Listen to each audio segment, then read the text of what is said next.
de botar o... Vamos abrindo aqui a live do Trabalho Notável e nesse episódio estaremos aqui, eu e o professor Antônio Humberto, tratando da retomada dos prazos e das audiências na Justiça do Trabalho, né? Um tema importante, né, que os advogados que têm acompanhado, né, com uma certa ansiedade nesse período de pandemia. Então vamos começando, o pessoal vai chegando, vai mandando aqueles tradicionais coraçõezinhos, né, que acabam que ajuda a plataforma a distribuir a live, né, do convidado. E muito bacana ver muita gente conhecida entrando aí. Boa tarde, Olá, Antônio Berto. olá, tudo bem?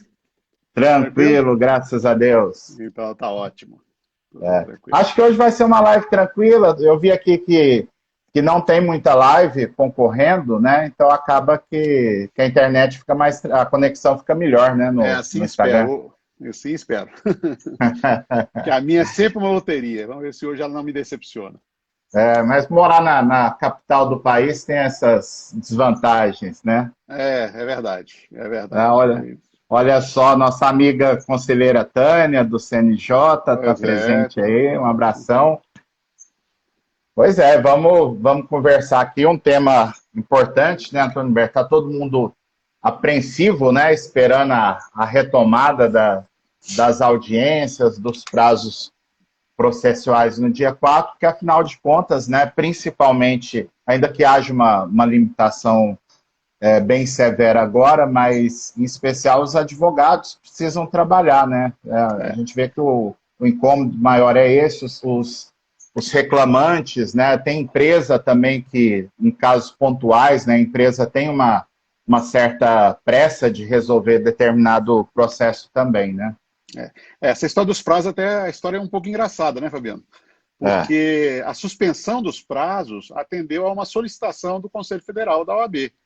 sim, A resolução do CNJ 313, ela foi sim. editada e, nesse ponto, ela acolhia uma reivindicação dos advogados. Posteriormente, logo antes da nova resolução, da 314, aconteceu o Aham, inverso. Houve um ofício do presidente do Conselho Federal é, indicando que, após uma enquete que eles fizeram, uma enquete virtual, sim, naturalmente, sim. chegaram à conclusão de que os advogados estavam ansiosos, na verdade, era pelo retorno dos prazos, não das audiências presenciais, evidentemente, e com Sim, muito receio também, a gente vai falar sobre isso, das audiências de instrução. é, Mas nos prazos, o que se percebeu é isso, é que pode haver algum... E o CNJ foi muito feliz, me pareceu, na regulamentação dessa questão dos prazos, porque ao sim, mesmo tempo em que ele reabriu as comportas para que os prazos voltem a correr, ele deixou aberta a possibilidade de que em cada caso concreto, o advogado, se houver alguma dificuldade, seja dificuldade de logística, de equipamento, seja outro tipo de dificuldade, por exemplo, de comunicação com o seu cliente, que dificulte o sim, cumprimento do prazo, que o advogado pode pleitear ao juiz, me parece que esse pleito deva ser feito necessariamente dentro do prazo processual aberto, sim. para pedir a suspensão daquele processo específico em que tem havido a circunstância impeditiva ou dificultadora do atendimento da ordem judicial. Então, me pareceu que tanto o ato do CNJ, e certamente nós vamos falar também do ato, sobretudo o ato número 11, que Da saiu corregedoria. pela Corregedoria Geral, eles tiveram essa sensibilidade de não estabelecer simplesmente uma regra linear para todos, mas de Sim, estabelecer uma regra geral, mas deixando aberta a possibilidade de que o juiz, em cada caso concreto, decida de forma diferente. Aliás, atendendo ao que está tanto no CPC quanto na é, própria CLT, porque no artigo 775 há a previsão exatamente disso, de que o juiz possa é. dilatar prazos e tudo mais, só que nesse caso fomos um pouco além. E me parece corretamente, porque ninguém é capaz de adivinhar quando, em Uhum. cada cidade, as coisas vão voltar à normalidade. não é? E por isso, então, me pareceu prudente que o CNJ e o TST editassem atos, deixando uma válvula de escape para aqueles casos em que o advogado tenha a justa dificuldade para atender e praticar o ato como se deve. E é natural, né, Antônio Berto, um movimento que eu diria até pendular, né, justamente porque é uma excepcionalidade, a gente nunca teve nem perto de uma situação parecida, e aí a gente poderia estabelecer diversos marcos nessa história. Né? Num primeiro momento, tribunais que deixaram a cargo do juiz justamente para ver a circunstância da localidade. No segundo momento, dada a gravidade, aí já a sinceridade é que não dá para confiar no bom senso de cada colega, né? Os tribunais chamaram a responsabilidade, o CNJ em especial, para suspender tudo, e agora esse retorno gradual também vai dentro dessa linha do bom senso. Né? E nessa flexibilidade de procedimento, a gente poderia falar aqui um pouco, Antônio Berto, nesse momento, como é que fica a tramitação das ações, né? Já que os advogados estão apresentando, não pararam, né, de apresentar petições iniciais, claro que com uma intensidade menor, né, como a gente mesmo defendeu numa live em livro, e continuamos com a tese de que o prazo prescricional está suspenso, né, dadas as dificuldades, mas ainda assim o advogado que tiver condições é melhor não confiar seguro, né? nessa tese, porque é uma coisa, a gente tem repetido isso, que é um entendimento pessoal, né, que enquanto não tiver lei ou nos próprios processos, nos casos concretos, a gente começar a discutir, ter decisão, ainda não dá para prever que isso vá vingar. Né? Então, vamos lá, o processo está lá na vara esperando para uma inicial, né, que seria um movimento tradicional de um processo trabalhista. Exatamente. Nesse caso, o que a Corregedoria fez era algo que eu mesmo, aqui na região, e muitos colegas em outros lugares, vinham reivindicando, que o momento pedia uma solução mais ousada em relação ao procedimento a ser tomado. É óbvio que sabemos que existe uma regra na CLT, artigo 769, existe o artigo 15 do CPC, que a rigor reservaria a aplicação do CPC apenas para situações de omissão. Né? Ocorre que o modelo de procedimento concentrado, que tem na oralidade a sua grande característica, e que para isso, então, a audiência é o grande palco, é o grande momento do processo de trabalho, evidentemente que nesse momento nós estamos totalmente impossibilitados de realizar em situações normais, porque mesmo com os meios tecnológicos, isso envolve toda uma logística complicada, que também vai depender da cooperação e da disponibilidade dos meios, não só dos advogados, é importante que se diga, mas também das partes e, eventualmente, no caso de instrução das testemunhas. E por isso, então, me parece que em boa hora, talvez, não sei se seria em boa hora, talvez até um pouquinho atrasado, né? Mas a Corregedoria Geral resolveu, embora sem fazer menção, eu diria, expandir o modelo que já era aplicado na Justiça do Trabalho nas ações contra a Fazenda Pública, porque havia já uma recomendação da Corregedoria Geral da Justiça do Trabalho determinando a tramitação em secretaria quando a ação ocorresse contra o ente público, porque o grande argumento para a obrigatoriedade da audiência seria, quando não há necessidade de instrução, a possibilidade de acordo, coisa que é extremamente difícil de ocorrer no caso da Fazenda Pública. Então, o que fez o corregedor? Ele simplesmente estabeleceu o seguinte, que doravante, enquanto perdurarem as medidas emergenciais tomadas pelos tribunais brasileiros, pelo CSJT e pelo próprio Conselho Nacional de Justiça, né, as ações trabalhistas passam a tramitar a rigor pelo ritual, pelo menos o ritual inicial, eu diria, do Sim. Código de Processo Civil. Isso significa, na prática, o quê? Que a partir de agora, todas as ações em curso, sejam as ações que estão sendo ajuizadas, sejam as ações que serão ajuizadas, sejam as ações que estavam com audiências unas ou inaugurais marcadas, Sim. deverão ser transformadas em ações de rito ordinário cível, em princípio. Isso significa, então, que o reclamado deverá ser citado ou notificado, como quer a CLT, para contestar, e aí vem os problemas, né, Fabiano?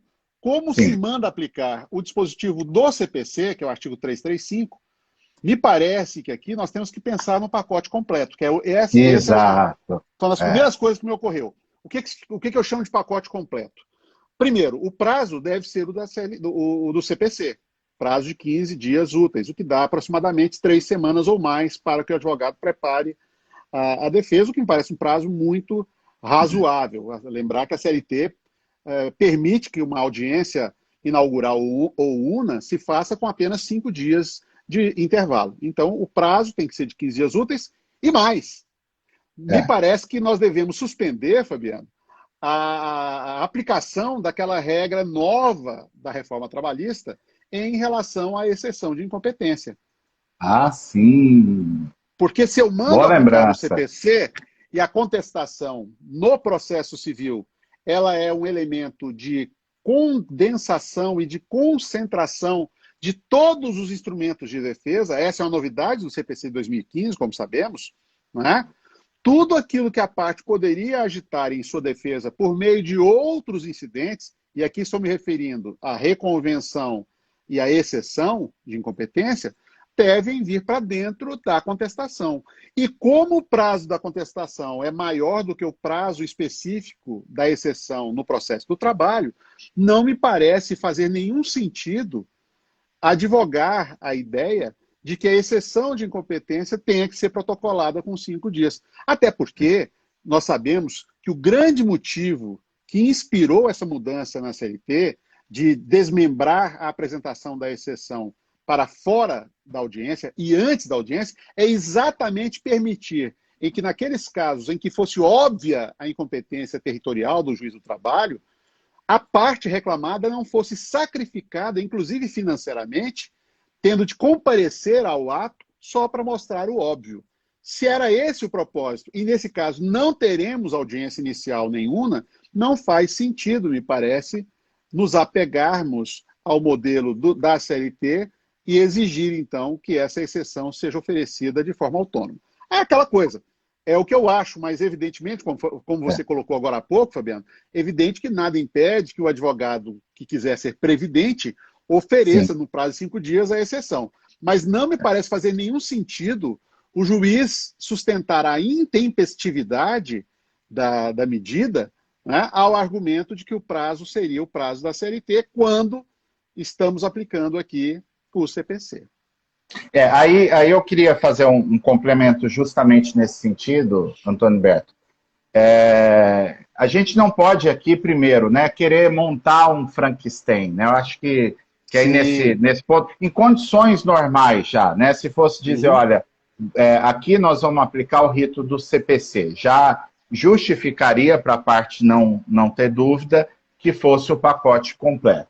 Ainda que não fosse, em condições normais, se fosse um ato normativo interno do tribunal, vamos acertar um procedimento aqui para a região ou a própria Corregedoria Geral Uhum. da Justiça do Trabalho, talvez fosse razoável. Falou, olha, vamos aplicar o prazo de 5 dias do CPC, porque na CLT tem o quinquídio. Mas, considerando a pandemia, né, que as empresas, os advogados de reclamados, RHs, têm uma dificuldade maior para preparar a defesa, de buscar os subsídios, fica mais razoável mesmo aplicar esse prazo de 5 dias. Gostei muito da tua De ponderação 15 da dias. questão da... De 15 15 dias, dias. isso, Isso. 15 Você falou dias. 2 vezes 5 dias. 15 dias.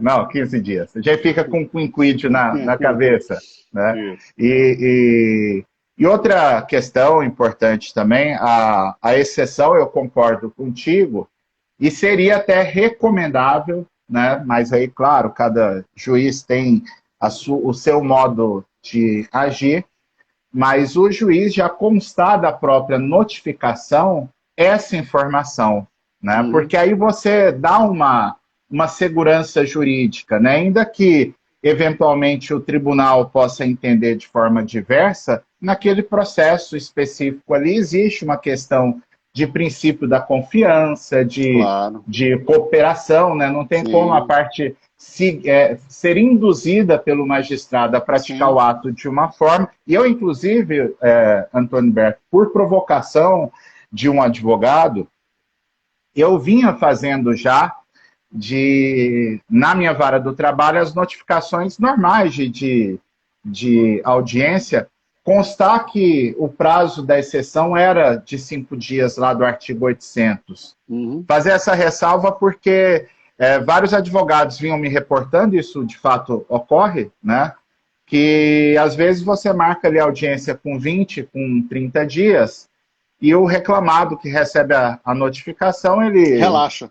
ele relaxa, deixa para É. procurar o advogado, faltando 10, faltando 5 dias, e aí esse prazo já expirou, né? Então, Uhum. eu que já vim adotando isso por uma questão que eu acho que de permitir, não é você quebrar o equilíbrio processual, mas você permitir o pleno contraditório, né? Isso seria importante, né? Aí faço aqui o registro que eu vi na live aí, o Bento Herculano, presidente do TRT, da 21ª Região, o Leandro Alencar, professor do Gran Curso Online, e o nosso colega Fabrício Lima, companheiro aí de várias empreitadas lá do TRT de Minas. E essa questão da exceção também, né, Antônio Berto, acho que aí a gente teria só que fazer uma ressalva de que aqueles reclamados que receberam as suas notificações antes da pandemia, antes da suspensão do Uhum. prazo processual, Uhum. para esses, ainda que o prazo esteja suspenso para apresentar a exceção, aí me parece que é o caso de aplicação do artigo 800 mesmo, ainda que o juiz remarque a audiência agora nesses termos do CPC. Eu até tenho dúvida, até nesses casos, Fabiano. Eu te falo, Sério? porque, é claro, que como eu estou fazendo a conversão de um rito totalmente diferente, né? E nesse rito diferente, a exceção ela é concentrada na contestação, eu Uhum. sinceramente acho que mesmo para esses casos, se o juiz. Porque veja bem, são duas situações diferentes, vamos deixar claro, né, Sim, Fabiano? claro. Porque a CPCização permitida, ela não é obrigatória. Sim, O ato número 11 da Corregedoria deixa muito claro que é uma faculdade do juiz do trabalho. Cada juiz do trabalho lida com isso da forma melhor que achar.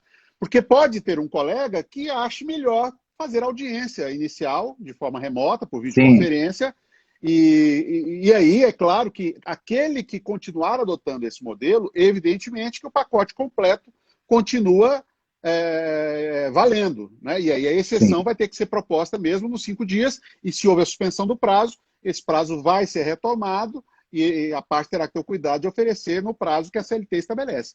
Mas me parece que quando o juiz resolve refluir do que fizera inicialmente, em que ele marcou a audiência, e agora resolve abrir o prazo para a defesa na forma do CPC, me parece aí que deva ser considerada a prorrogação desse prazo da exceção para coincidir com o prazo da contestação. Eu digo o seguinte, em situação normal eu já diria isso, mas em situação que nós vivemos, isso mais se reforça. Eu acho que na dúvida, a interpretação a ser dada deva ser sempre a favor do exercício contraditório. Né? E da mesma forma verdade. que você colocou a conveniência de que o juiz seja transparente, né?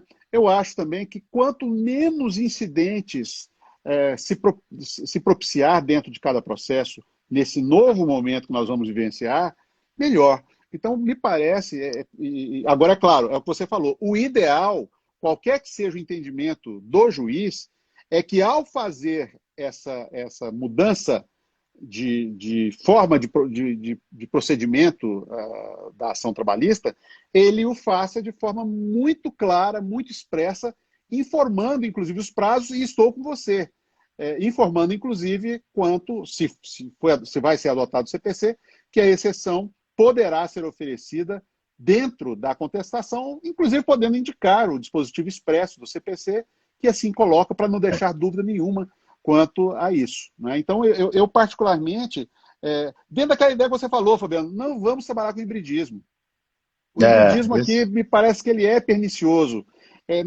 Tudo que nós não precisamos agora é de situações estressantes, porque nós já temos um estresse social enorme.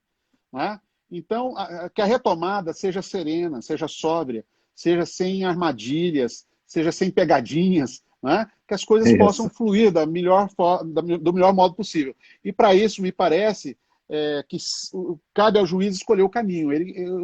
A Corregedoria deixou aberto para ele dois caminhos. O caminho tradicional, estou parecendo aqui aquele discurso da carteira verde e amarela, né?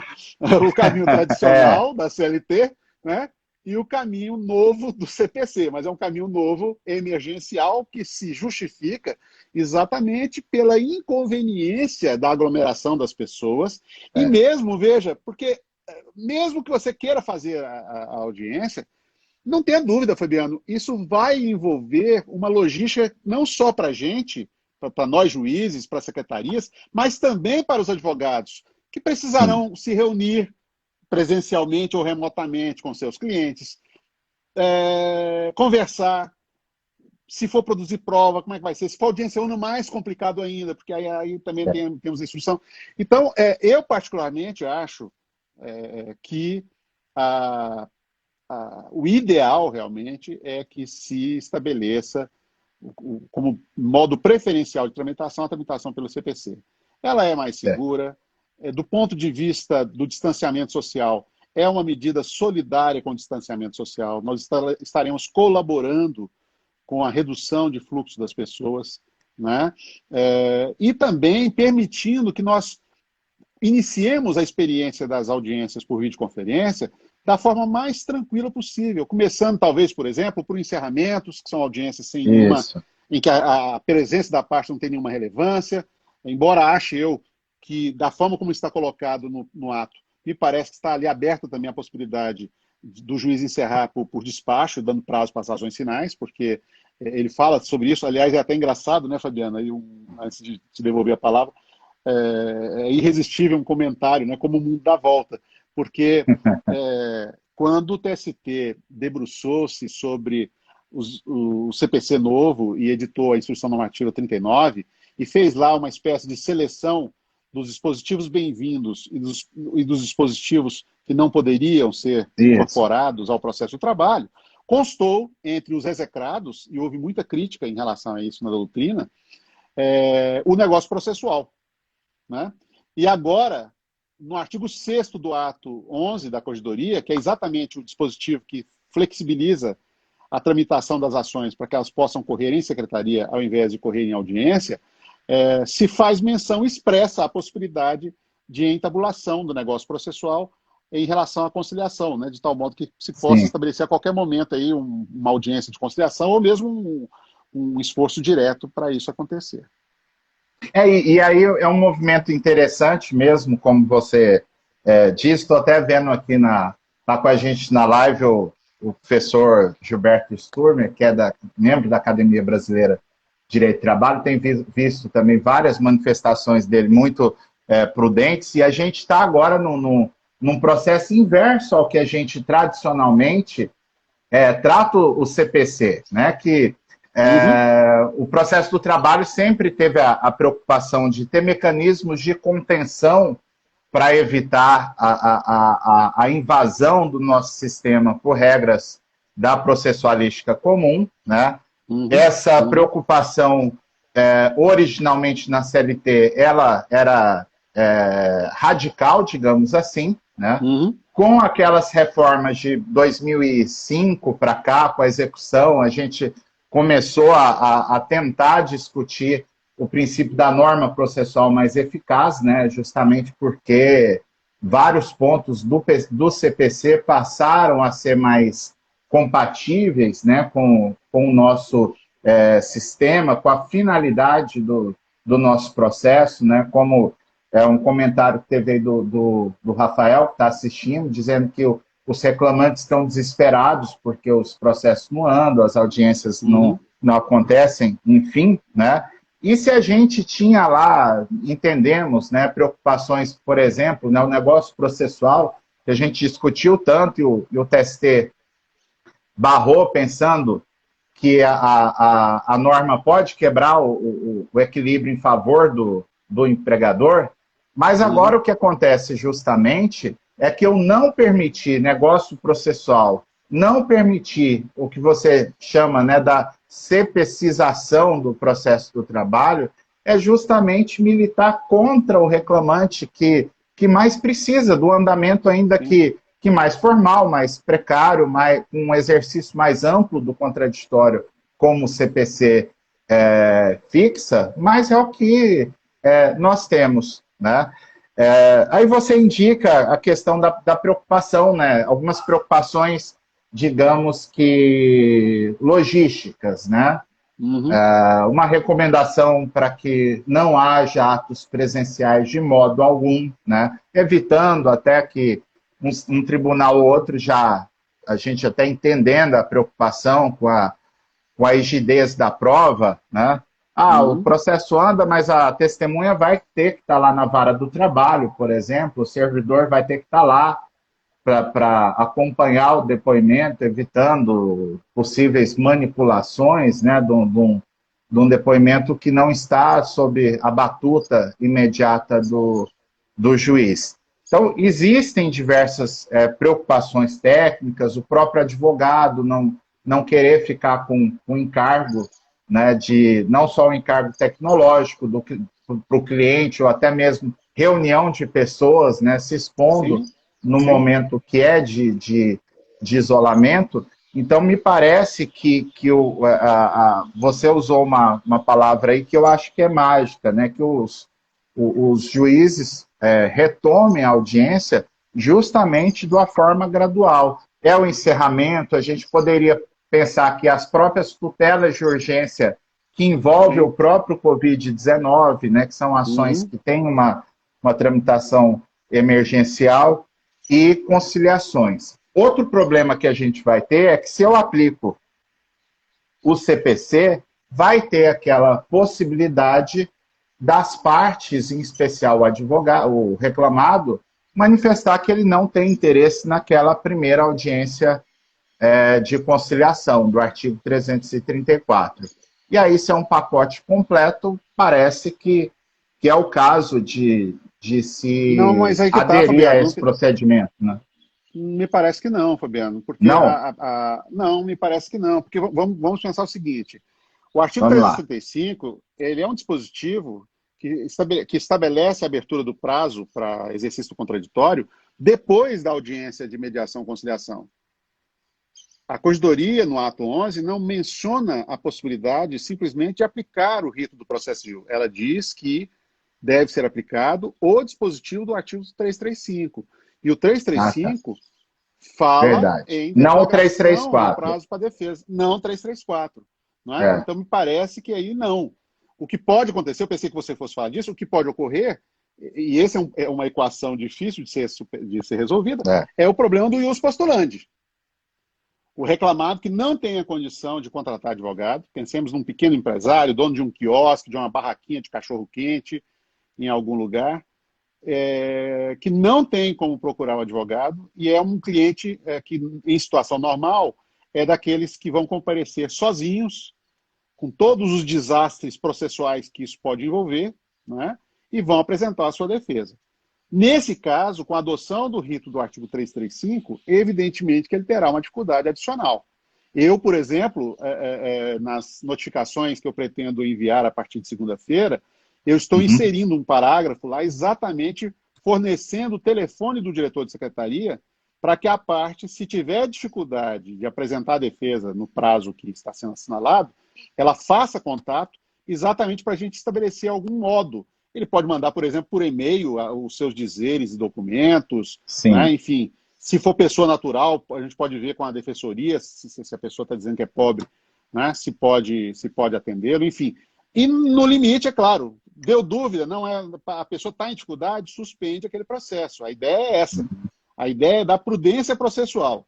Não é seguir a ferro e fogo, não é? Sem prejuízo da tutela de urgência naqueles casos que ela for possível. Né? Então, através o processo que a parte está dizendo que não tem como, nada impede que o advogado venha. Eu, por exemplo, sempre indeferi levantamento de FGTS em tutela de urgência. Respeito todos os colegas que fazem diferente, mas eu sigo à Sim. risca o que está na lei do FGTS, que diz que não é possível.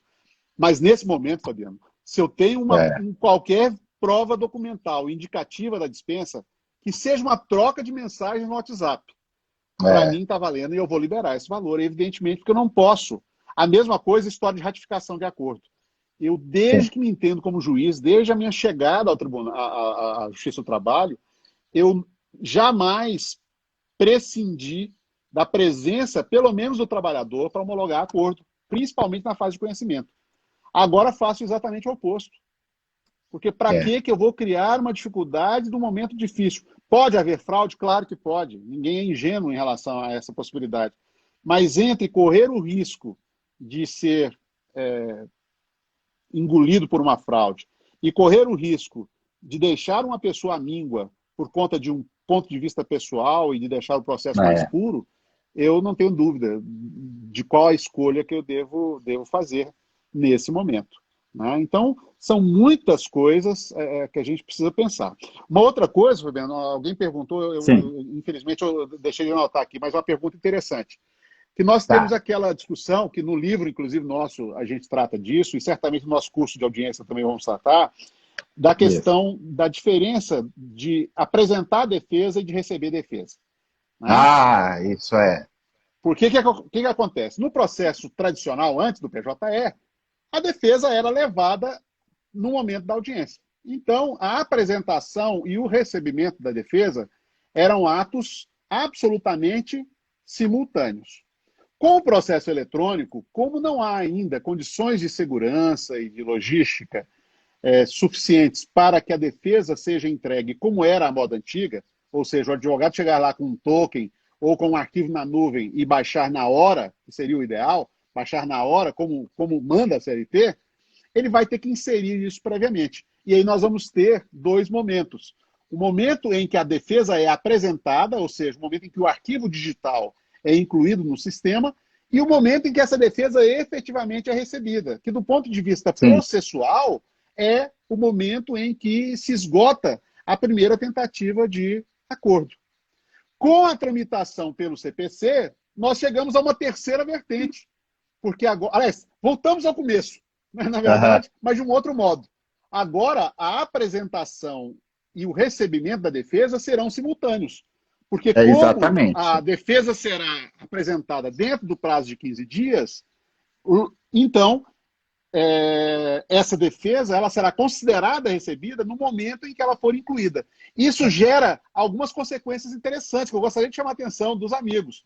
Primeiro, porque o peticionamento corresponde ao ato processual, isso, né? Exatamente, porque o que nós defendemos no nosso livro sobre reforma, né, junto com os colegas Ney e Platon, é exatamente que é imprescindível a audiência, porque só na audiência, com a presença da parte, ou pelo menos do advogado, é que se configura o pressuposto processual necessário que abre a possibilidade de exercício do contraditório. Por isso que a defesa, enquanto está no sistema antes da audiência, ela é um nada jurídico. Ela existe como realidade virtual, mas ela não existe como realidade processual. No novo sistema agora, de CPCização, o que vai acontecer agora é o inverso. Quando eu protocolo a petição da contestação, automaticamente ela deve ser considerada recebida. E como eu dizia, isso gera pelo menos duas consequências muito importantes, Fabiano, que eu gostaria de chamar a atenção. Primeiro, que antecipa a fronteira temporal para desistência unilateral. O advogado do reclamante agora não tem como ficar aguardando até a audiência. O espaço é muito estreito. Exatamente. Se ele tem que desistir da ação ou de parte da ação, ele deve fazê-lo o quanto antes. Porque, evidentemente, que sendo o prazo de 15 dias, ele pode ser respeitado em toda a sua inteireza, ou a parte pode, entendendo que é uma defesa fácil, protocolá-la logo de imediato. Essa é a primeira consequência. A segunda consequência, Fabiano, é que, sendo o recebimento da defesa instantâneo, não vai caber, na minha visão, aditamento a essa defesa, como acontece nas audiências. Não é muito comum o advogado falar, doutor, eu queria fazer um adendo oral à minha contestação. Exato. E ele vem lá e faz um complemento. Nesse caso, não me parece possível. Do mesmo jeito que eu não tenho como aditar recurso, a não ser que haja provimento de embaixo declaratórios com efeito modificativo, em que surja, para mim, o interesse recursal inédito, eu não posso aditar recurso. Do mesmo jeito, uma vez apresentada a defesa, as alegações estarão concentradas e resumidas àquilo que se estabeleceu. E apenas naquelas situações que o próprio CPC autoriza, será possível complementar a defesa, que basicamente é em relação à matéria de direito ou a fatos novos desconhecidos pela parte no momento em que fez a sua contestação. Exatamente. E aí, eu até abro um parênteses aqui na live, Antônio Berto. Às vezes tem colegas ou seguidores que mandam sugestão, por que não desliga os comentários? Quando a conexão está boa, a gente deixa correr, porque eu costumo dizer que ocorre uma live paralela aí nos comentários, e é muito bacana ver a intervenção, a participação. Até vi um comentário bem interessante do Murilo Grande, até que ele mandou um direct ontem bem gentil sobre a sua live ontem com a Beatriz, né? E ele fez um registro interessante, que ele diz que está buscando as conciliações dos clientes dele, de reclamantes, inclusive gravando vídeo com o cliente, que aí ele tem uma prova ali, inclusive, do aceite, se eventualmente precisar exibir. Achei a conduta bem oportuna. A gente poderia... Só um complemento. Sim. Só um complemento. Sim. Eu confesso que eu acabei não marcando o nome da pessoa aqui, mas houve uma lembrança de um outro aspecto ainda, decorrente dessa mudança, que é também a limitação do momento para aditar ou emendar a petição inicial de forma espontânea. Sim, com certeza. Não é? É também isso. E eu também, dentro dos registros aqui, eu queria também registrar, Fabiana, a advogada aqui de Brasília, que foi eu tenho honra de dizer, foi minha aluna também, a Alessandra Damian, está aqui conosco, e o nosso amigo, coautor do quarteto, o Platon, também está aqui nos assistindo, que muito nos honra, com certeza. Muito massa, e vamos aproveitar a audiência que está grande, dar o spoiler aqui do 1º de maio do quarteto, né? O pessoal prepara aí, 1º de maio, por vários motivos, para a gente brindar mais uma vez essa união de amigos, né? Que viraram parceiros também de livros. Eu, Antônio Berto, Ney Maranhão e Platon, preparamos para o 1º de maio uma maratona de lives. Serão 10 lives aqui no Instagram, rodando os perfis, tanto do Quarteto Trabalhista, que é um perfil bem bacana, quem não seguir ainda, a gente recomenda, e nos perfis pessoais também, do Platon Neto, do Antônio Berto, que ele tem um perfil pessoal, além desse nosso aqui, que é conjunto, e do Ney Maranhão. Vai ser bem bacana. E eu não posso deixar de dar um abraço também, Antônio Berto, que a nossa amiga Célia Arruda está na live aí assistindo a gente. Que ótimo. Célia é muito querida. Professora de Direito Civil, né? Advogada de família, igual não tem, né? Exatamente. E as amigas Alciane e Rosana Padovani aqui do TRT 18. Candice Diniz também aqui dando sinal pra gente. Sim, nossa amiga do interior de Montes Claros, de Minas. Pois tá todo mundo por aqui. E o pessoal tá apreensivo, né, Antônio Berto? Eu queria fazer um destaque aqui.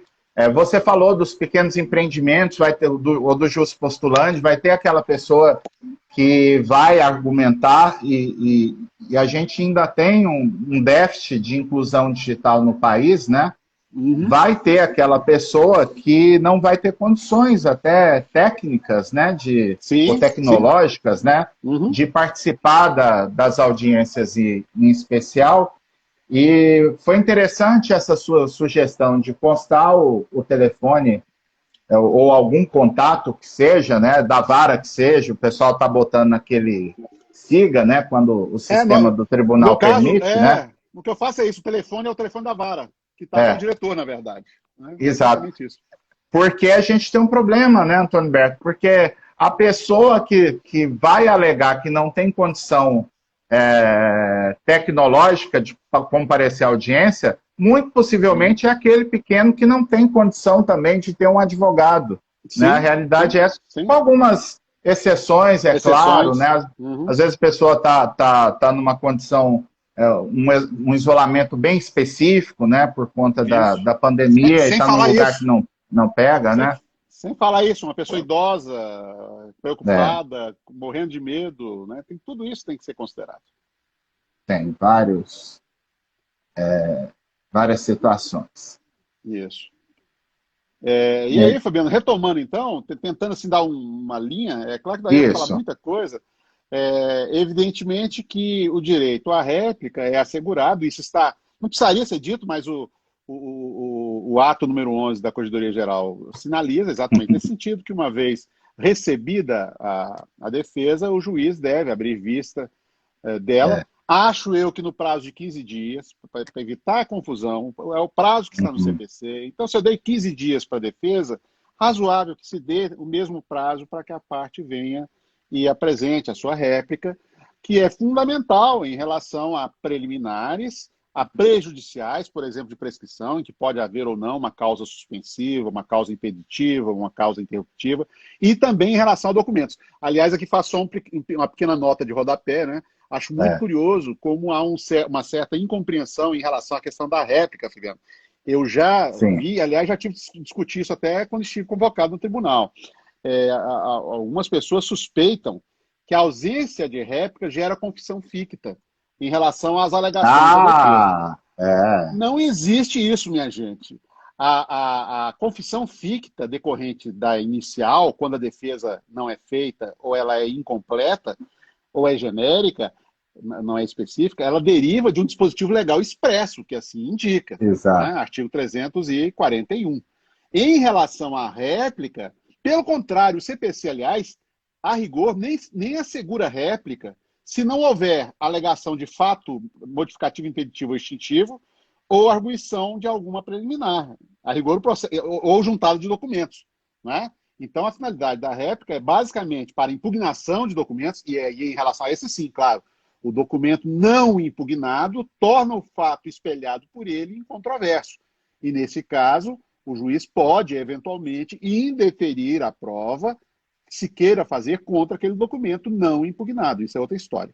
E, com isso, o juiz deve, então, além de oferecer a oportunidade para a réplica, ele deverá também, pode ser no mesmo prazo, acho que isso agiliza um pouco as coisas, abrir para ambas as partes. Não fazer já isso na inicial me parece um pouco temerário, porque eu não sei qual é a defesa, como é que eu vou exigir que o reclamante Exato. já indique quais são as provas, se ele não viu a defesa Sem ainda. Isso ver, me né? parece É. isso me parece precipitado. Isso Mas às uma vezes é vez, típico de quando vem uma alegação que para o reclamante é uma surpresa de justa causa, né? Às vezes para ele está a exatamente, situação está tudo tranquila, porque certo, dispensa sem claro, justa causa, é. claro, claro. Então, nesse caso, me parece razoável que o juiz, de forma muito transparente e minuciosa, o mais possível, né, é, abra o prazo também, um prazo comum, para que as partes indiquem, primeiro, se tem interesse em produção de provas em audiência, ou fora dela, se tem algum documento a Sim, juntar, claro. né, ou perícia, enfim. Segundo, qual é a finalidade dessa prova? E isso é muito importante, Fabiano, porque por conta das dificuldades logísticas e operacionais Sim, para a realização da audiência, e o maior problema você já identificou, é esse mesmo, como é que eu vou manter distanciamento social é. exigindo que as pessoas compareçam? Não vão comparecer, até porque continua proibida a circulação de pessoas, a não ser aquelas imprescindíveis, nos foros, em geral. É. Então não vai poder, E aquilo que você falou, né, que em situação normal seria possível. Eu ouvi, é, por exemplo, uma testemunha por videoconferência, ela é, comparecendo no fórum, isso hoje não é possível. Então, hoje eu só tenho duas possibilidades, Fabiano, para fazer audiência de instrução. Ou eu vou esperar o dia em que poderemos fazer audiência, pelo menos com o comparecimento da testemunha, num lugar em que ela possa ser ouvida na presença de algum agente do judiciário e assim permitir a pureza do seu depoimento, ou teremos que rever os nossos conceitos temporariamente e corrermos o risco de uma prova contaminada com algumas salvaguardas. Por exemplo, pode-se estabelecer que a parte mantenha a câmera do celular ou do aberta, computador, né? Aberta de uma forma distante e com o microfone aberto o tempo todo, de tal modo a dificultar, né, qualquer tipo de contaminação da prova.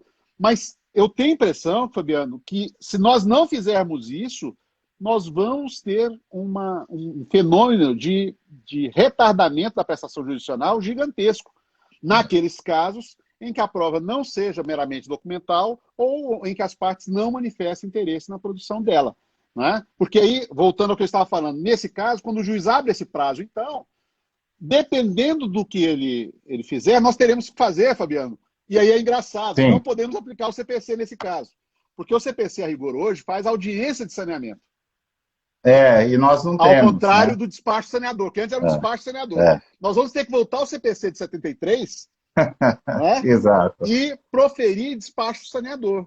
Ou seja, analisar a inicial, analisar a defesa, analisar a réplica, verificar a documentação e verificar os requerimentos probatórios para concluir se de fato a prova é necessária, se o ônus da prova está com aquela pessoa que está requerendo a prova, não é?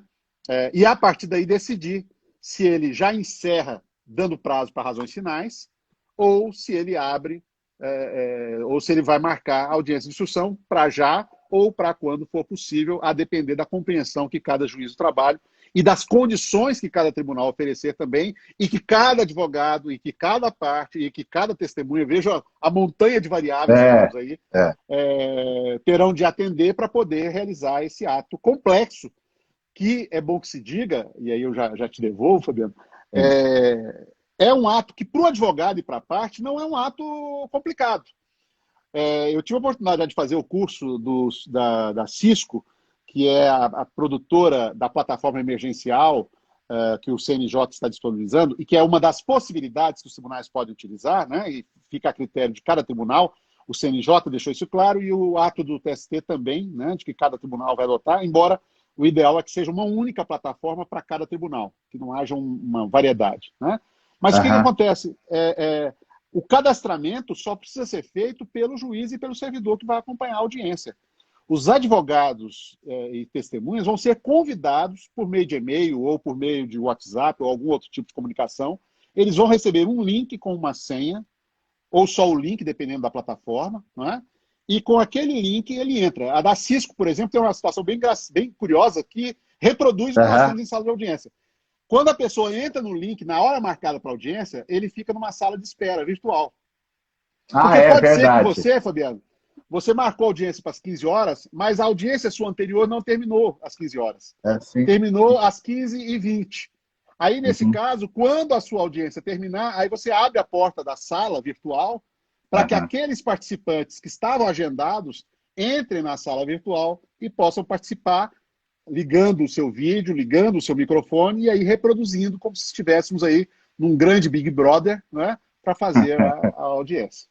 Até vi um comentário aqui do Carlos Marcílio, advogado, ele falando que fazendo em tom provocativo, será que os juízes e os advogados estão preparados? Não, vamos aprender junto, né? E por isso, claro que tem alguns tribunais, né, Antônio Berto? O TRT da 9ª região, por exemplo, já tem uma experiência muito forte em uma cultura, pelo menos, não propriamente na videoconferência, mas já de usar lá o PJ Mídias, fazer as gravações das audiências. Então, eu creio que nesses locais esse retorno deslanche um pouco mais rápido, mas ter uma volta gradual, com prudência, vai dar tudo certo. Eu queria fazer uma provocação que eu vi aí nos comentários também, antes fazendo um registro para outros colegas que eu vi aqui, a Karina, que é juíza aqui em Goiás, o nosso amigo Franzé, lá do TRT da 7ª região, né, grande amigo nosso, e o Zé Humberto, presidente da Comissão de Direito do Trabalho da OAB aqui de Goiás, e e, entre vários títulos, irmão do nosso amigo José Gervásio, né? Outro ponto interessante da defesa, que vai dar confusão, vai dar questionamento, é o advogado da reclamada juntar a defesa em sigilo, né? Seria uma conduta que deveria ser evitada, embora a resolução 185, né, essa questão agora teve uma mudança, inclusive no ano passado, né? Então acaba que hoje, pelo normativo da 185, eu não posso dar revelia na reclamada porque o advogado juntou a contestação de modo sigiloso. Então, se a gente for pensar pela literalidade da resolução 185, o reclamado pode, sem prejuízo processual, encaminhar em sigilo, mas não faz o menor sentido, porque, não faz o menor sentido. Como você disse, né, Antônio Berto, anteriormente, já é o ato processual. Você só junta em sigilo por uma questão de não querer que o advogado ou o próprio reclamante vejam o conteúdo da defesa antes da audiência, querendo, de uma forma mais real, replicar o procedimento da CLT numa audiência, num procedimento que a defesa é em audiência, mas não tem o menor sentido, isso tem que ser evitado para não ter confusão no processo.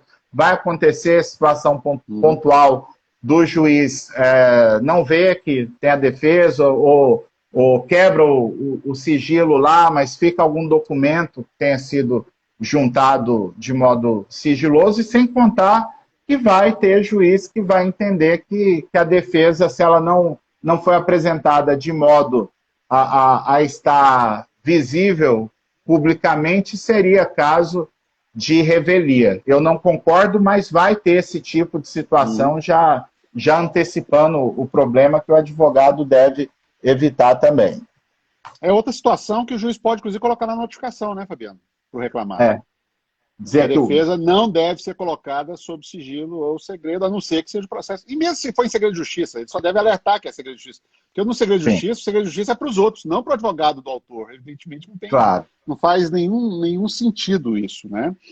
Uma outra coisa que eu queria falar também, Fabiano, é engraçado. Como não precisava, evidentemente, uma tragédia dessa, que é essa crise sanitária que nós estamos vivenciando, para a gente evoluir. Mas acabou que, por conta das circunstâncias, a Justiça do Trabalho está marcando um reencontro com um problema antigo que ela demorou e não conseguiu resolver, que é exatamente esse problema das audiências em mídia digital, né? Houve uma série de obstáculos colocados em relação à inserção no PJE, né? E agora esse problema vai ser resolvido da forma mais singela possível, né? Porque eu não sei se os amigos já estão por dentro, mas como é que vai funcionar isso? A audiência vai ser gravada.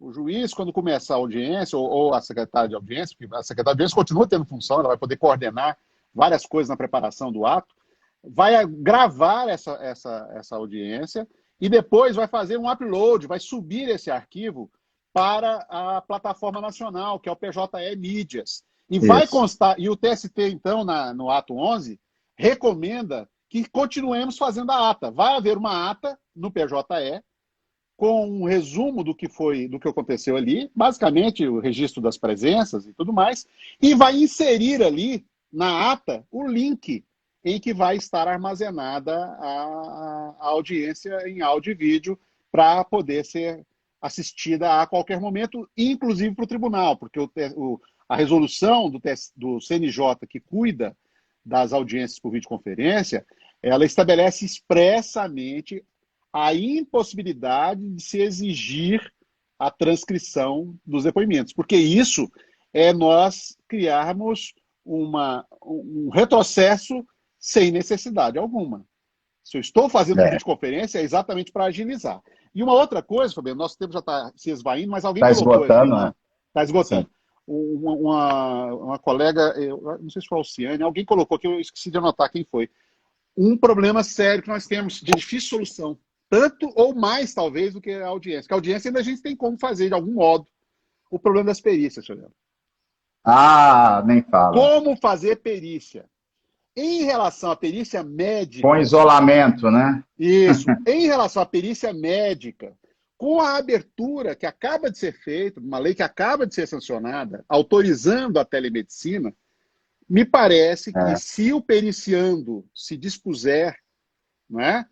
O E for perito possível médico, também, né? sim, a depender do tipo de exame que tem que É, ser feito, né? é.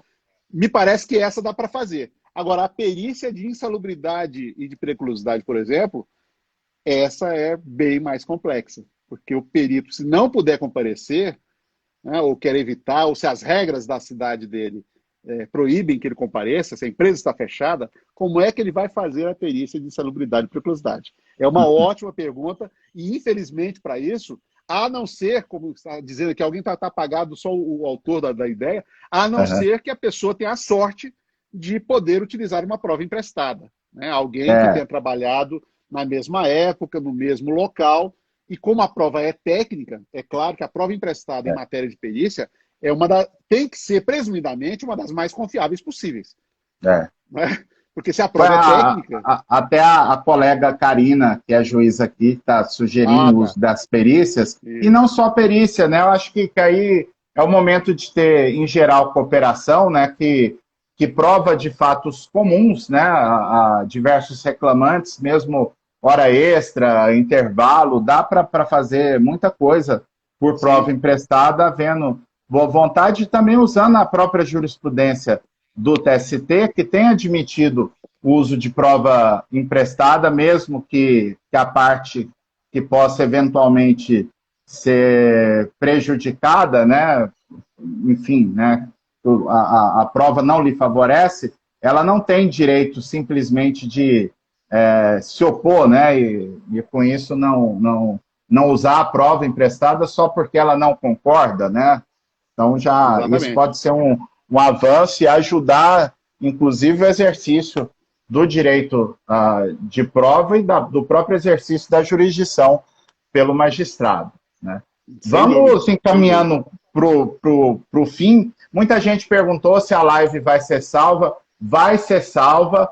E, além disso, acho que essa live aqui foi muito intensa, né? Não, foi a primeira live que a gente fez juntos que não teve problema nenhum de De internet, internet? né, Antônio Beto? Então Sem foi dúvida. muito bacana. E essa live não só vai ser salva, mas ela vai ser ostensivamente difundida lá pelo nosso canal do YouTube também, porque aí não fica só nas 24 horas aqui. Essa semana a gente está fechando ainda a programação de lives aqui do perfil, mas tem muita coisa bacana. Felipe Bernardes, Carlos Henrique Bezerra Leite, Elison Miessa, Marcos Scalessio, como é que se chama? A maratona do quarteto, em que estaremos todos juntos.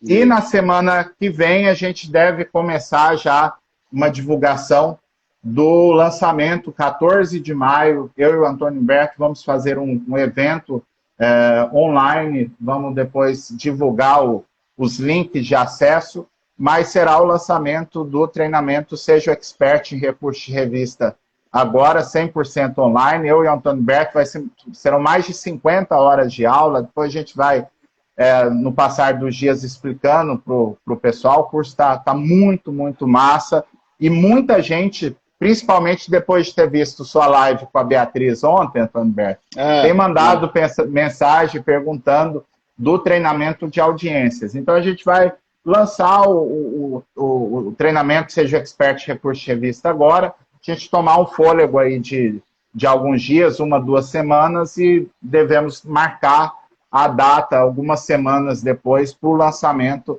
do treinamento de audiência. Foi muito bacana, quero agradecer a presença de todos e como irmão caçula, né, que tem que baixar a cabeça, respeitar o decano da família, e bom também porque o Antônio Humberto veio agora se juntar esforços na página, então o pessoal que segue o perfil acaba que muita gente conhece mais o meu trabalho do que o do Antônio Humberto, e eu fico falando para o pessoal, não, o Antônio Humberto está resolvendo um probleminha lá de questão de internet, mas eu sou filhote, eu sou aprendiz, o cara mesmo é o Antônio Humberto, né? Então é bom que agora tem espaço. Apareceu o sinal aqui, 25 segundos, Antônio Berto, Então para você tá poder bom. despedir do pessoal. Agradeço demais a todos aí, gente. Muito obrigado pela atenção de sempre. Obrigado ao Fabiano. E você é um grande mentiroso, viu, Fabiano? O papo aqui é você.